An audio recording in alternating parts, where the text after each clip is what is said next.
Christian McCaffrey, more or less than a half game played before he gets a season-ending injury? I have drafted Christian McCaffrey on literally zero of my fantasy football teams this year. I'm not touching that situation. It's kind of become the Kyrie Irving, Anthony Davis of the NFL. What's going on, everyone, and welcome to the Week 1 NFL Kickoff Show. Nick Whalen from Rotowire. He's back. Nick, how you doing? I'm back, baby. I am back. I know you guys have been chatting with my good friend and colleague, John McKechnie, quite a bit. Glad that we have this, Rotowire Monkey Knife Fight partnership. I got my Monkey Knife Fight sweatshirt in the mail last week. It is extremely warm. It fits me perfectly, but it is too warm here today to be wearing that. But looking forward to another season of making these picks. And tell you what, guys, I'm fired up for Bills Rams tonight.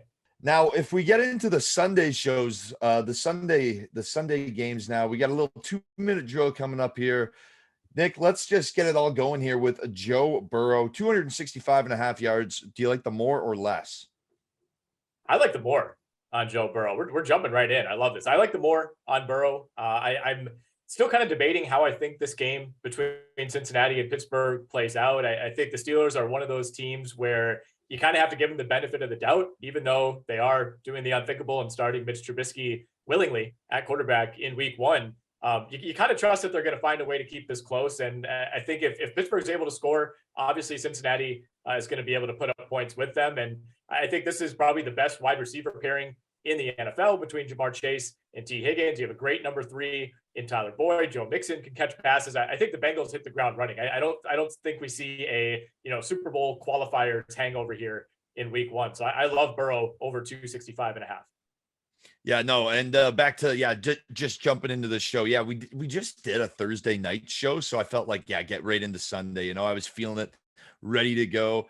Yeah, and back to Joe Burrow there. I like the more here. He averaged 288 yards last season, right? So his line's that's a solid 20 points there to his current line. So 20 yards, more than 20 yards, almost 30 yards. Just under 30 yards. So yeah, I'm going to take the more on Joe Burrow. I'm not sold on that Pittsburgh defense. Moving on, Carson Wentz, 240.5 yards, more or less. Ooh, well, he's going up against, that Jags defense. So it's going to be an uphill battle. That's for sure. I'm going to go less here. Let me be clear. It's not an endorsement of the Jacksonville Jaguars defense. I just think this ends up being a really ugly game where both offenses end up looking pretty disjointed. The Commanders have some talent at receiver, and certainly better receiving talent than the Jaguars do. But I just think this is not going to end up being a game that has a ton of fireworks. I think it's probably played in the low 20s at best. And that probably means, we're seeing low passing yard totals really for both quarterbacks. So I'm going to go less on Carson Wentz. Yeah, and last year, you know what? The Jags passing defense isn't all that bad. They weren't all that bad in 2021, averaging 228 yards against per game. So that's less than the number. I'm not sold on Carson Wentz. Obviously, he's got Scary Terry to work with, but I'm gonna ride with the less there as well.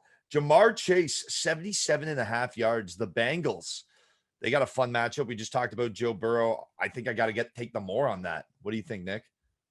I think he could get the more on one reception. I mean, we saw the Bengals put up a ton of points. I think they had 65 combined points against the Steelers last year. One of those games, I think they went over 40. So for as much as I do think that the Steelers will find a way to hang around in this game, I still love the Cincinnati offense. And this feels like a low number for Jamar Chase. It is week 1. You don't want to go crazy and set that number at 99.5 yards or anything, but 77.5. I mean, I think given the talent that this guy has, given the expectations that we have in year 2, this to me feels like a pretty easy more. Maybe you and I will eat those words come Monday morning, but I'm going more. Yeah, well, it's the first week. I feel like everyone's so high on themselves right now. We all got fresh fantasy teams.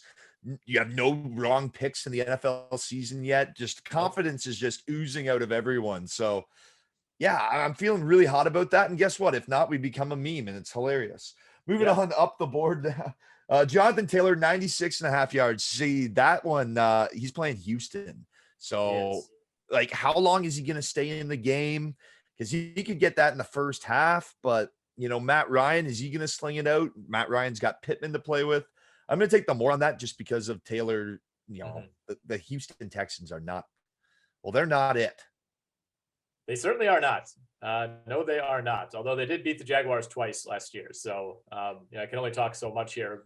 This was really tough to me. It depends on how you think the game goes, and I do think Houston can be sneaky effective on offense. I don't think they're going to get the doors blown off them in this game. So to me, it's basically, is Jonathan Taylor still in the game into the fourth quarter? If he is, chances are, Indy is up comfortably, but not enough where they're pulling starters, and you're probably running the ball a ton to just run out the clock at the end of the game, in which case I think there's a very good chance he goes more. So, I'll lean that way. I think the Texans can do just enough to keep this game close to the point where, Jonathan Taylor's not sitting on the bench for the entire fourth quarter. So let's go more. Like you said, there's so much optimism in week one. It feels wrong to go less on anybody. Well, one thing, Davis Mills, I think the Texans could keep it pretty close as well. He was pretty hot to end last season. Ending the season on a good note. That's always a strong point. And the guy that's going to have a rough start, in my opinion, is Tua. Here's my first less. I'm going to take less on Tua's yards. I'm not feeling Tua. I'm not sold on him.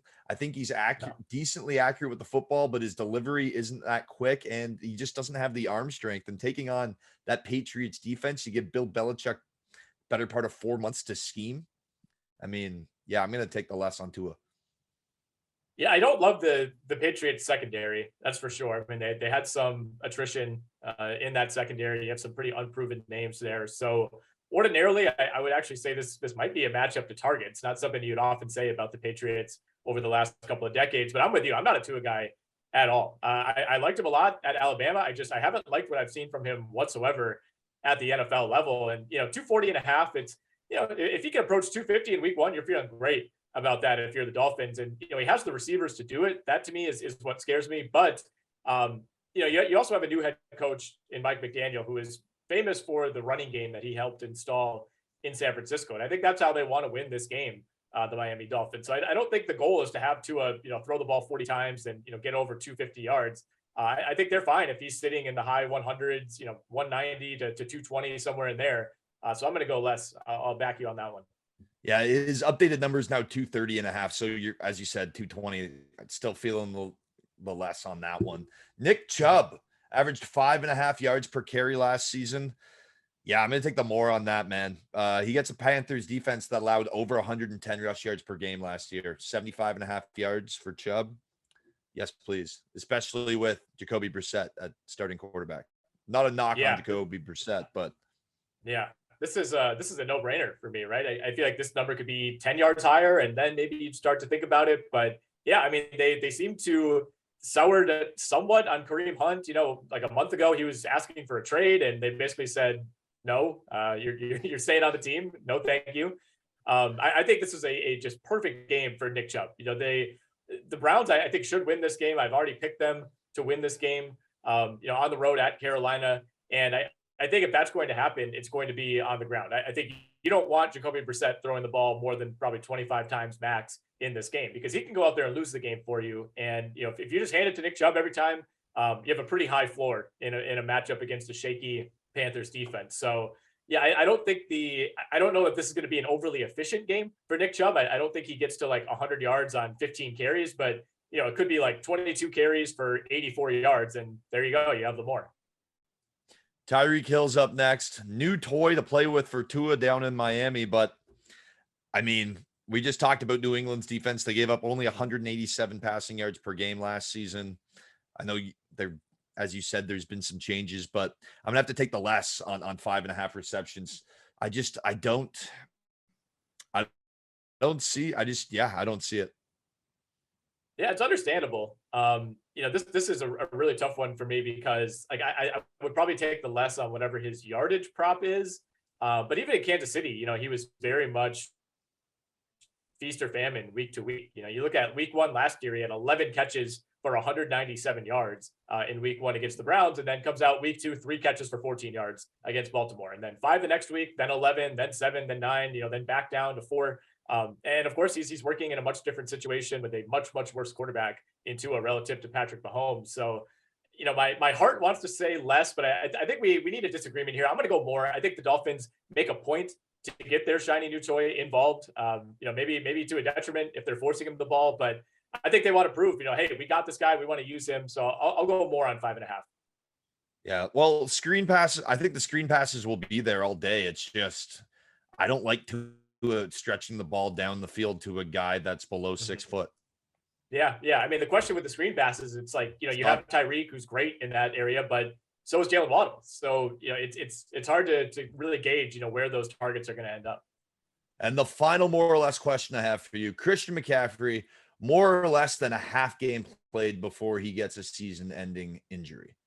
I have drafted Christian McCaffrey on literally 0 of my fantasy football teams this year. I'm not touching that situation. It's kind of become the like Kyrie Irving, Anthony Davis of the NFL, where it's like, yes, you could make the case that if he magically plays all 17 games, he's probably the number 1 player in all of fantasy. But what are the odds of that happening at this point? Not great. I think he makes it through week 1, but I would take the under on like 13 total games played. The problem is with the week 1 matchup, he's going to have Myles Garrett barreling down on him, and you have Baker Mayfield, who's just that guy. After he left Texas Tech, he played them 3 times at Oklahoma and combined over 160 points put up against Texas Tech. So, yeah, I mean, he lives for revenge. So I feel like the Panthers are going to be in a bit of a dogfight, and McCaffrey's going to be getting hit. And it could be a tough game to come out unscathed.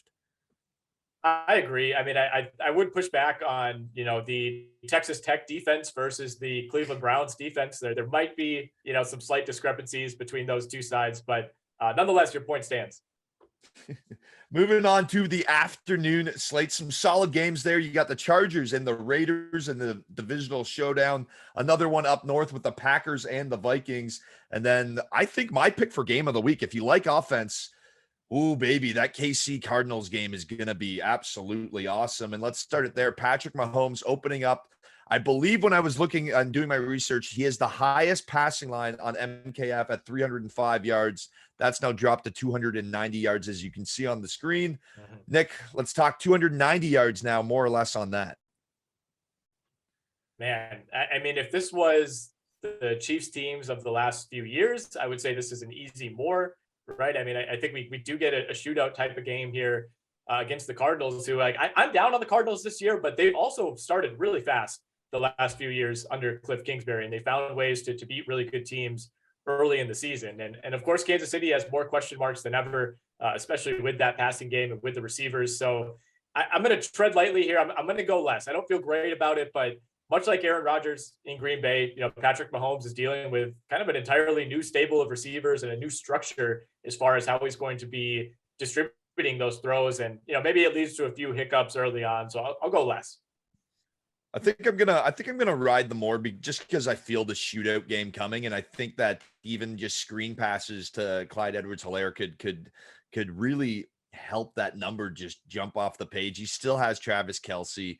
And it's still Patrick Mahomes in what I think will be a shootout game, as I said, with the weapons on the other side of the field. So I'll take the more on that one. And then another guy that I'm going to have to take the more on because he's my fantasy quarterback. Nick, tell me that Herbert's going to throw for more than 286 yards. Please tell me that. I feel like the fantasy community at large would set this line at like 480 yards for week 1 based on the amount of love for this Chargers team and for Justin Herbert. So yeah, I'm going more. I'm not even thinking twice about it. I think this is actually going to be a really good game. I know most of the people that I've talked to seem to love the Chargers, but I think the Raiders are going to have something to say about this. I mean, week 1 last year, they kind of surprised everybody, came from behind, beat the Ravens in overtime. I think this is going to be a really, really competitive game. And I think we see 2 really high-powered offenses going at it. I think the Chargers are the team that everybody thinks is going to be, whipping the ball around every single week, and they likely will, but I don't think the Raiders are going to be too far behind. Yeah, no, those are 2 games that I have those circled on my calendar as shootouts, and I'm actually have the over bets on both of them as well. And another guy that I'm actually interested in that I will be taking more on MKF, Justin Jefferson, divisional matchup. I had not sold on that Green Bay secondary, pardon me. Kirk Cousins, I'm not sold on him either, but I do like Justin Jefferson. I'll take the more there. Yeah, I don't even know what the number is right now, what the updated number is. 80.5. Oh, I'll take the more regardless. You could have said 180.5. I actually love the Green Bay secondary. I disagree with you there. I think that secondary is super loaded. with Jair Alexander coming back. I'm a And Bears I fan. think, yeah, fair. You're required to hate both of these teams. I totally understand that. But I'm picking the Vikings to win this game. It's more so because I think the Packers passing game could really, really struggle, especially if Alan Lazard, who did not practice again today, by the way, is unable to go in this one. But Jefferson, I mean, even going up against what I think could be one of the 5 best defenses in the league, which is not something you can say about the Packers very often over the last 10 or 15 years. But I think Jefferson's just so good. I mean, he transcends really whoever's covering him. So I think he finds the way to have a really good week 1. All right, up next, King Henry. He's back, and I think some people got to put some respect on Derrick Henry's name. And one of my fantasy drafts that he fell to 8th. I had the 9th pick. I was licking my chops. I was like, am I actually going to get Derrick Henry with the 9th pick? That would have been the steal of the century. No, I didn't. But Derrick Henry, for the way that this Titans team is structured and the fact that A.J. Brown is gone, he's going to be the focal point of the offense. Every team knows that. Every team has known that for the last 2 seasons. He's only really had the one bad injury. I like Derrick Henry to go for more, and I like him to lead the NFL in rushing this season. Boom, mic drop, prediction time. Hey, there we go, man. We're in lockstep here. I gave that same prediction over on Visa Network a couple weeks ago. I don't understand. Everybody's kind of throwing him in like the McCaffrey, Saquon territory as like, well, he's only going to play 10 games or whatever. I'm like, it's true. That did happen last year. He did get hurt, but you need to have 2 seasons like that for me, where until you get the injury prone label and you have to start saying like, I don't know if I want to spend a 1st round pick in fantasy on this guy. And look, if he comes out this year and maybe they overuse him the first 8 or 9 weeks and that foot becomes an issue, we'll eat these words together, I guess. But I think he's going to be the biggest steal of the fantasy season. And he's only slipping so far. You can still usually get him in like the 6 to 10 range in most drafts. But yeah, I mean, this was a guy who was comfortably on pace to lead the league in rushing last year. I mean, he was in terms of yards per game, he was like 13 yards per game ahead of Jonathan Taylor. So even if he didn't even play the final week of the season and Taylor did, Henry was on pace to lead the league in rushing. So to me, he has to prove that he's not that same guy. The alarm bells will sound if he really struggles out of the gate. But I think you made a great case. That the Titans passing game is worse than it's ever been. I think they're going to be relying on Derrick Henry as much as possible if he's healthy. Yeah, and then Kirk Cousins, I mean, we just kind of touched on this game. It's kind of fun flipping back and forth between all these games. It's almost like we're watching Sunday when you have like the extra ticket or whatever we have in Canada. It's called the Rogers extra ticket, and you just go through the channels back and forth. We're back to Green Bay and Minnesota here with Kirk Cousins. We just talked about him. I'm going to take the less here because Cook is healthy, and there's a guy that you can also throw into that fantasy that you can avoid in the 1st round because of the injury. He's so injury prone, but week 1, he's healthy. I think they're going to feed him the rock against Green Bay, and I like less than 270 yards for Kirk Cousins. Yeah, like I said, I like the Vikings to win this game. I certainly don't feel great about it. It's going to be one of the more closely contested games of the week, but what I do feel confident in is that it's not going to be a high scoring game. I think both of these, the Packers defense, I think, is really good. We don't really know about the Vikings defense yet, but I do think the Packers passing game is going to struggle in this game. So, I think we get like a 23-20 type of game, and that's not going to lend itself to a huge day for Kirk Cousins. So I could see him, landing somewhere in the like 215 to 230 passing yards, maybe 110 of those end up in the hands of Justin Jefferson. But I don't see this being an explosive day for Cousins against a really, really good and really talented Green Bay secondary. So I'll go less here. Yeah, you're really driving that point home. Hey, but the rush defense, though, gave up 4.7 yards per carry last season. So Cook is definitely, if he isn't already the focal point, he's going to be and should be schemed that way heading into Sunday. And I'm right with you there on the last. I'm still not sold on the Green Bay secondary, though, and I never will be. Travis Kelce, 78 yards. I'm going to take the more on that one. Tyreek Hill, gone. Who else are you going to throw the ball to? Red zone situations, any like fantasy situations. Travis Kelce is your guy this year. I like the more week 1. Nick, what you got? Yeah, I like the more as well. I think he's the one constant in this passing game, right? I mean, you have Nicole Hardman, I guess, as a holdover, but he's still never really taken that next step as being more than kind of a gadgety, just kind of fast straight line player. other than that, it's a rookie in Sky Moore. It's Marquez Valdez-Scantling, who the Packers were happy to let go. I do love Juju this year. I think he's going to have a pretty big resurgence playing alongside Mahomes. But I think Travis Kelce, the only thing that really concerns you is he's getting up there in age. He's kind of, starting to creep toward the mid-30s. You do worry about that, but I think he has at least one more elite season left in him. And as you alluded to, I mean, he's probably in the best position he's ever been in, just in terms of fantasy and in terms of individual production in the Mahomes era. So there's a ton to love about Kelce this year.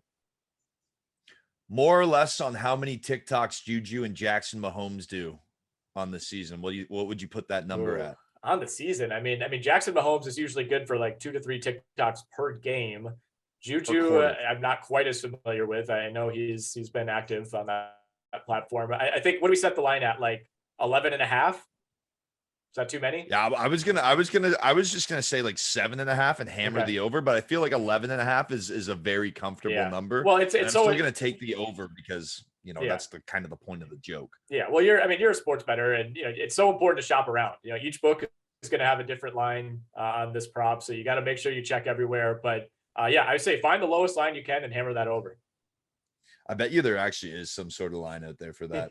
All right, folks, moving into Sunday night football now. Same as last year to kick it off, actually. Tampa Bay and Dallas, except I believe Tampa was at home last season, and Dallas is the home team this season. Man, Tom Brady, he's back for more. I mean, I'm hearing reports that Giselle moved out. Things are kind of crazy in the Brady household. Is he going to be focused? Is he going to be able to throw for 270, 75.5, now up to 79.5 yards? That's a lot of yards to ask for, but I mean, it's Sunday night football. As I said earlier, I'm high on life. Football's back. Give me the more. I want the more. Oh, that's I need the more. In one of my important fantasy leagues, I kind of backed my way into a Brady, Evans, Godwin stack. So I am, there's significant financial ramifications if this is not a great season for Tom Brady, and it starts tonight. He had a big game. I think the Buccaneers scored in the 30s against Dallas in Week 1 last year. I think we could see something similar. I mean, I think this Dallas team is probably worse than they were last year. I mean, the defense is still going to be really good, but I think this is a Bucs team that, if they struggle to run the ball, remember you have Ali Marpet retired, you got 2 or 3 other linemen who are injured. If they can't move the ball on the ground, this could be one of those games where 8 out of 10 plays, Tom Brady is whipping the ball around in the second half. And if you're betting the more here, that's what you want to see. So yeah, why not? I'm with you. Let's get some fireworks in the late game, and I'll go more. All right. Well, let's talk about playoff Lenny before we skip over to the other side of the football with Dak. Let's talk about, it's Week 1 Lenny, actually. Mm-hmm. Leonard Fournette at 50.5 yards. Oh, man. I think low, right? I feel like he could get that if he just rips one big one.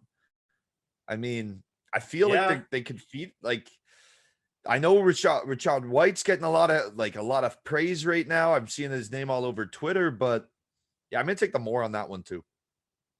Yeah, so last year, Week 1, Fournette had 9 carries for 32 yards against Dallas. And I think maybe that's influencing the line a little bit, but he went over 50 pretty comfortably in 5 of the next 6. And, had a couple big games down the stretch, a couple 100-yard efforts. So, sometimes if a line seems low, you kind of have to dig in and say, all right, is there something that they know that I don't know? But yeah, this just feels low to me. I mean, even if it was 59.5, maybe I would say, I'll back off. But I think Leonard Fournette could get to 51 yards. What about Mike Evans? 5.5 receptions. Gronk is gone, and that's the red zone target, right? With Gronk gone, who else is Brady really going to look to in the red zone this early in the season?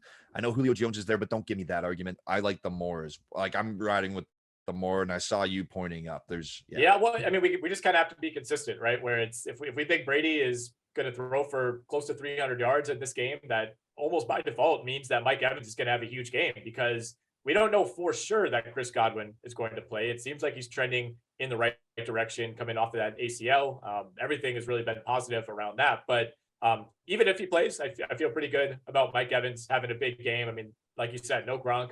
That is something that you have to consider. I think a lot of people kind of just think that Gronk was like this bit player at the end of his career, but he was super, super effective for the Buccaneers these last couple of years, and that's a big loss. So yeah, I'm with you on Mike Evans, who already, by the way, is like going to be on pace to probably finish in the top 5 ever in touchdown catches. Like he's been super, super productive every single year so far. I don't think anything changes. I mean, if he has 12 touchdowns this year, he's already inside the top 15 all time.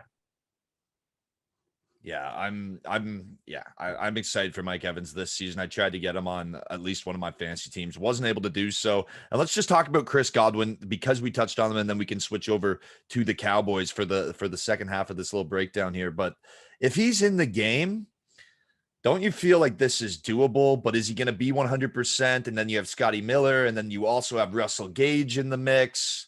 I'm going to take the less. And Julio. Yeah, I literally just said his name. I'm going to take the less on this just because of the fact that there's so many names floating around. And I don't see Tampa Bay needing to rush him back for Sunday. I know you said he's probably going to play, but do you really want to rush a guy, a quality of player like Godwin, when you have that depth in week 1? I don't know. We'll see. Yeah. It's a tough one. I mean, obviously it's a big game, but it's nothing close to like a must win for Tampa Bay. You still feel really good about your chances to take that division. So yeah, I think even if Godwin does play, there is a question of, is he seeing his normal snap load? Most likely not. You'd think they would exercise some degree of caution. So yeah, I understand that line of thinking for sure. What are you taking, the more or the less? I'll take the less. Nice. I feel like I talked you into that one. That feels good. Yeah, that was a good sell job. Dak Prescott, 270.5 yards. Obviously, he'll be throwing the ball to CeeDee Lamb. And Dak's got some weapons. It almost feels like I'm waiting for Dak to slow down. I really am.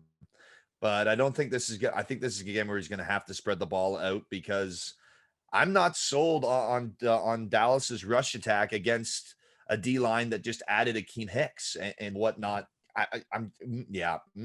Nope. I'm taking the more. I'm taking the more just because of the game script. Yeah, I mean, if they need to keep up and score with Tampa Bay, then for sure. And I mean, he was right around this number last year. He was averaging 278 per game. The biggest question for me is, you have no Michael Gallup. He's working his way back, and of course, you have no Amari Cooper, who's now in Cleveland. So it's a lot on CeeDee Lamb. It's going to be a lot on some inexperienced players. That they're going to ask, like Jalen Tolbert, the rookie, is going to need to step up right away. Dalton Schultz, the tight end, is going to be heavily involved. So, I do think I think this Dallas offense could maybe take a step back this season, but I also just love Dak. I think when Dak is healthy, he's kind of become underrated in some ways just because there are so many good quarterbacks at the top of the league right now. But he's always right there in terms of efficiency and in terms of yardage. So, you know what? 270.5. It's so tough. I'm going to go more. I'll go more, just barely. I think he's somewhere in the 270s. Yeah, I want the Sunday night shootout. Is that too much to ask? Sunday Night Lights week 1. Hope not. Yeah, that's what we want. And then last but not least, we just kind of said CeeDee Lamb is going to be, when Dak drops back, number 1 read. I bet you on 99.9% of plays. I'm going to take the more on the 71.5. Yeah, I like that a lot. I mean, with him, you almost wonder, it's like, do the Buccaneers just really overplay CeeDee Lamb, knowing that he's kind of the only guy this year? I think he definitely did benefit from playing alongside Amari Cooper in the past, but I also think CeeDee Lamb is really, really good. And I don't think he maybe has like a ton of big plays in this game, but if we think Dak is going to throw for over 270 and he probably completes 25 to 30 passes in this game, it could be one of those situations where CeeDee Lamb has like 11 catches for 105 yards or something in week 1. So yeah, I think this number is a little low on Lamb, and I'll go more pretty easily.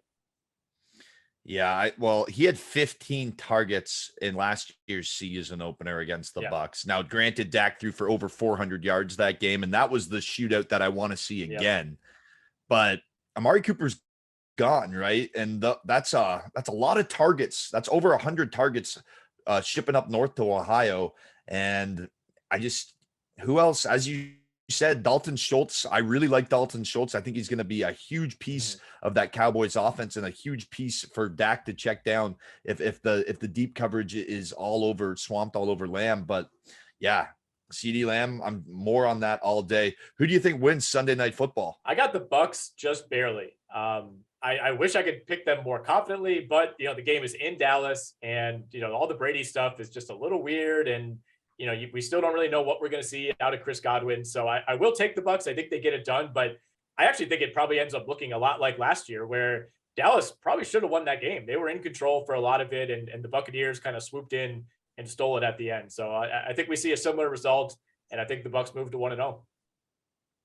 Yeah, I gotta just rule with the power of 6 here. Tom Brady 6-0 against Dallas. He's thrown the most majors, which are worth 6 points in NFL history.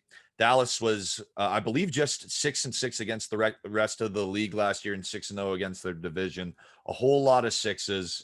Hopefully we'll see a lot of 6s scored on Sunday night as well. I'm taking the Buccaneers. Everyone, that's Nick Whalen. Nick, let the fine people know where they can find you and follow along with all your awesome content. Well, you can find my work over at Rotowire. I'm doing a lot more NFL content this year. Still doing a ton of NBA as well, but kind of mixing those two a little bit more. Then, of course, you can find me on Twitter at Whalen, but the L is a 1. So WHA1EN. And final more or less question before we get out of here. Thursday Night Football kickoff. It's all going down. How many tables? More or less than 1,950 tables smashed in Buffalo tonight. Okay. Yeah. I mean, I was doing my projections this morning, and I had it at about 1,350. So yeah, I got to go more on that. I think, if you're in the table sales business in Buffalo, business is booming. So I have no concerns about that at all. Yeah, we should open a table shop down there. That's actually not a bad idea. Up there for you down there. All right, folks. Cheers. We'll see you next week.